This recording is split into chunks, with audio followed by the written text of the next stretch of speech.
back, everyone! I hope you're all ready for the very special presidential episode of Celeb English. Ada presiden satu yang bolos hari ini di video karena there were no videos of him online speaking English. That's cool too. I mean, he looks super powerful in the clips I saw, like walking around with his own personal translator. Mereka lain sama kita. They just press a button and then like 10 of the smartest people in the world come and tell them whatever they want to know. Ini kan cuman hiburan saja sambil mungkin belajar sedikit dari kesalahan mereka pas bicara bahasa Inggris. Cause English is very important for worker ants like us, isn't it? Soekarno. This is the first intercontinental conference of colored peoples, so-called colored peoples, in the history of mankind. He could speak caveman English and I'd still marry him. You wouldn't want to marry him. He had many women. I don't care. When you're that gorgeous, it doesn't matter. I wish you had told me that when I was still gorgeous. Leaders of Asian and African peoples can meet together in their own countries. I didn't know his English was that good. He said own as if he was Dutch. Own countries. Which makes sense. I haven't found any errors yet, but he's reading a speech. Every economic doctrine has its representative in this hall. Doctrine, not doctrine. But it's spelled like it could be doctrine. Terus kalau di bahasa Inggris, ekonomi itu jadi economy. Kalau ekonomis, lain lagi, kita bacanya economic. Yeah, so there are a couple words that he mispronounces. Confucianism, Hinduism, Confucianism, Hinduism. He's emphasizing the ism. It should be like Hinduism, Confucianism. Again, not important, I know. Overall, Soekarno was like really good. Megawati. Can she speak English? Research of unilateralism in international affairs has hunted aside the established democratic ways of resolving disputes between and among nations.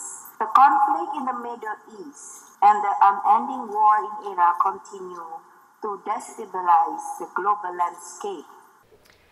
That was exhausting. When you got like all those big words one after the other and you're stressing the wrong syllable every time, capek sekali dengerinnya.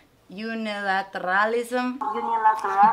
Probably half her audience couldn't understand what she said. I'm a native speaker and even I had to look unilateralism up in the dictionary. Yes, Megawati makes me feel stupid. I don't like it. The still unresolved nuclear issue on the Korean Peninsula as well as... I kind of get the vibe that she didn't even understand what was written on the page. Maybe I would blame her speechwriter. She should be given kind of like a Donald Trump speech at the level of like a 6th grader. If it was a Donald Trump speech, she might have fooled me into thinking that she was better than she was. Itu pendapat saya tentang itu. I'm not dragging Megawati, by the way. I could learn a lot from her. Ini cuman ngobrol tentang bahasa Inggris. Kalau mau belajar kata baru, apalagi kata besar gitu, biar orang nggak capek dengerinnya, just check in your dictionary, where does the stress go? That will help immensely. Even if you're still rolling your R's, like, you know, Soekarno, great. Great success. But when you're talking about vulnerability and you say, vulnerability, that's difficult for me to decipher. Next, SBY. I am impressed with the turnout this evening.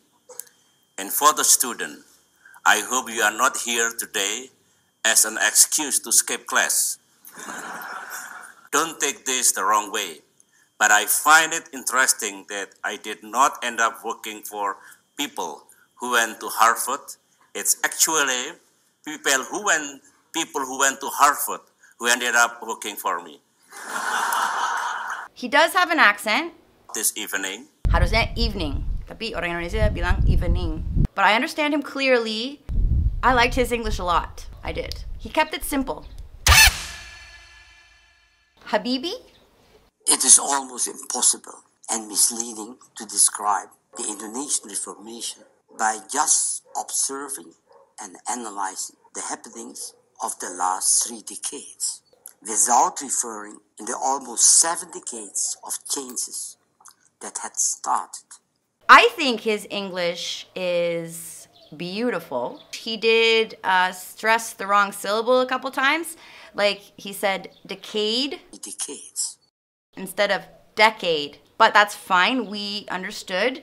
I don't really get an Indonesian vibe from his accent. I get more like an Arabic vibe. Kalau aku harus tebak, aku pikir dia pasti hangoutnya sama orang Arab di luar negeri. And there are a lot of Arabs in Europe. Anyway, I liked his English. I think this might be my favorite one. Gus Dur.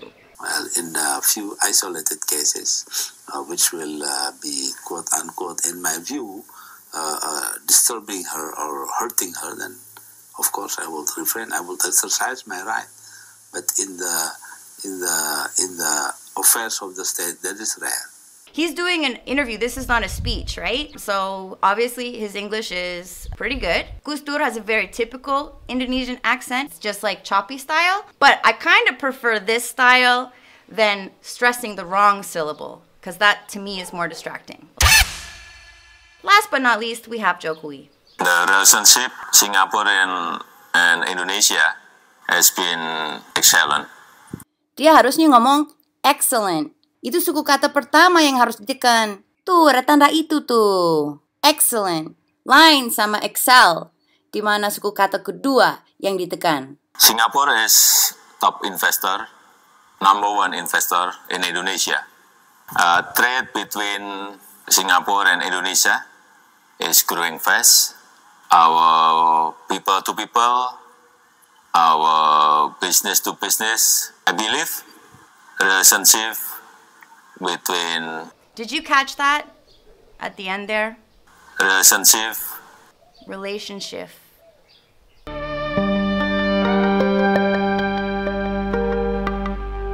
In Indonesian, like, is it garpu or garfu? They told me it was garfu. Now people are saying, no, it's garpu. And I'm like, what? No, I learned from a native speaker. And they said garfu. So there is a PF controversy in Indonesia. If he was the one reading Megawati's speech, I think it would just be like a natural disaster. But Jokowi has some really simple stuff written down.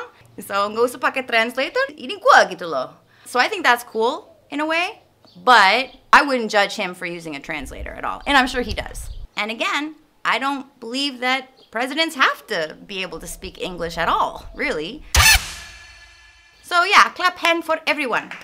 I hope you enjoyed today's episode, and I will see you next time. Bye-bye.